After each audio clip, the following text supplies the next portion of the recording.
Mpendwa wa mfuatiliaji wa mfululizo wa masomo haya kesha la asubuhi, karibu katika mfululizo wa masomo haya, na hii ikiwa ni Machi 27 mwaka 2025. Leo tunaenda kuiangazia mada isemayo mwinue juu Mwokozi aliyefufuka. Tuombe. Mtakatifu, mtakatifu, mtakatifu, Baba yetu na Mungu wetu uliye mbinguni, asante kwa ajili ya upendo na rehema yako maishani mwetu. Tunalitukuza jina lako kwa namna ambavyo umetulinda na kututunza, kwa namna ambavyo umemuongoza kila mmoja wetu kila siku. Wakati fulani tulikata tamaa, lakini wewe umedumu pamoja nasi. Umetutia moyo kusonga mbele, nasi tunalitukuza jina lako. Tusamehe dhambi zetu, bariki kazi zetu, idi sana leta faraja katika maisha yetu. Ninakushukuru kwa sababu wewe ni mwema, kwa maana fadhili zako ni za milele. Enda nasi asubuhi ya leo katika jina la Yesu. Amina. Mwinue juu Mwokozi aliyefufuka imejengeka katika kitabu cha waraka wa kwanza wa Paulo kwa Korintho sura ya 15:20. Neno la Mungu linasema, lakini sasa Kristo amefufuka katika wafu, limbuko lao waliolala. Muda ulikuwa umefika kwa Kristo kupaa kwenda kwa kiti cha enzi cha Baba yake. Kama mshindi wa kiungu, alikuwa anakaribia kurudi mbinguni akiwa na nyara za ushindi. Kabla ya kifo chake, alikuwa ametamka kwa Baba yake, nimeimaliza kazi ile ulionipa niifanye. Yohana sura ya 17 aya 4.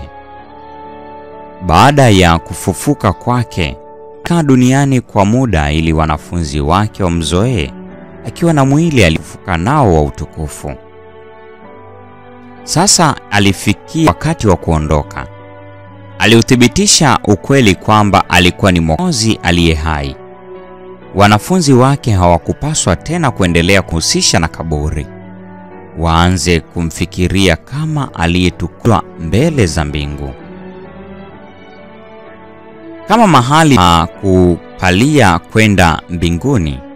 Yesu alichagua pale alipokuwa akizoea kwenda alipoishi duniani. Kristo alimama kwenye mlima wa Mizeituni kwa moyo wenye shauku kuu na uchungu, akiuangalia Yerusalemu. Vichaka na maponde membamba ya milima vilikuwa vimewekwa wakfu kwa maombi na machozi yake.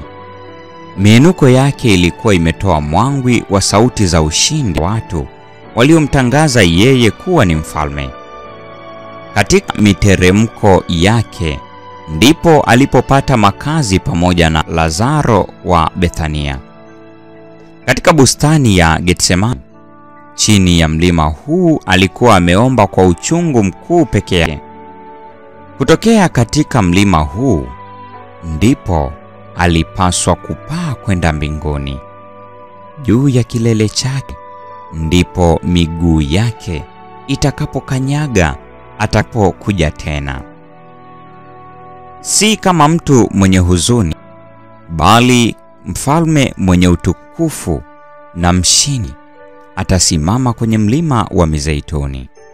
Wakati haleluya za Waebrania zitakapounganika na hosana za wa mataifa, na sauti za waliokombolewa kama jeshi kubwa litakapoitikia kwa sauti kubwa, mvikeni taji Bwana wote.